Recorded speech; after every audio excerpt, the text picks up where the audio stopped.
first of all, the MOU's come into being because it was a desire of the joint ministerial committee that there would be closer regulatory alignment between the UK and Gibraltar, not just on gambling but on other matters as well. So the Memorandum of Understanding has been born out of the JMC process, and effectively it's an MOU which brings about a closer working relationship between the UK Gambling Commissioner and the UK Gambling Division of Gibraltar.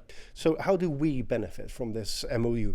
Well, I mean, first of all, it's not as if there isn't any cooperation in the first place, because there's always been a good ongoing relationship with the UK. But if you'll recall, the Chief Minister announced some time ago that companies that were based in Gibraltar would continue to have access to the UK market. And many of our licensees are dual licensees with the UK, and there's shared interest between not only the two regulators but the gambling companies, and is cooperating on matters such as sharing information, cooperating on the whole spectrum of the regulatory spectrum, really. So licensing, compliance, joint investigation visits, for example, and obviously the sharing of information, which reduces the bureaucracy for our gambling operators. So there are so many other jurisdictions now. We see, for example, Ceuta and Melilla are fancying themselves as gaming hubs.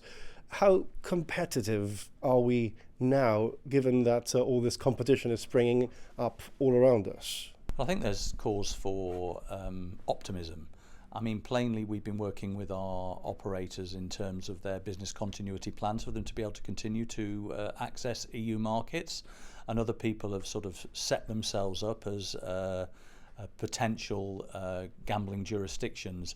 But the good thing about Gibraltar is, first of all, it's the lifestyle, cultural benefits, etc. And although people have had to reposition themselves in terms of licensing and in some respects in terms of their IT infrastructures, the majority of people are remaining here, and all the major gambling companies have given a commitment that they want to continue to run gambling hubs from Gibraltar. Despite Brexit? Yes, despite Brexit. I mean, people have, I think, hoped for the best and planned for the worst. And so those business continuity plans are, in the main, already in place. So I'm not expecting an exodus of people or companies from Gibraltar. They've made the necessary commercial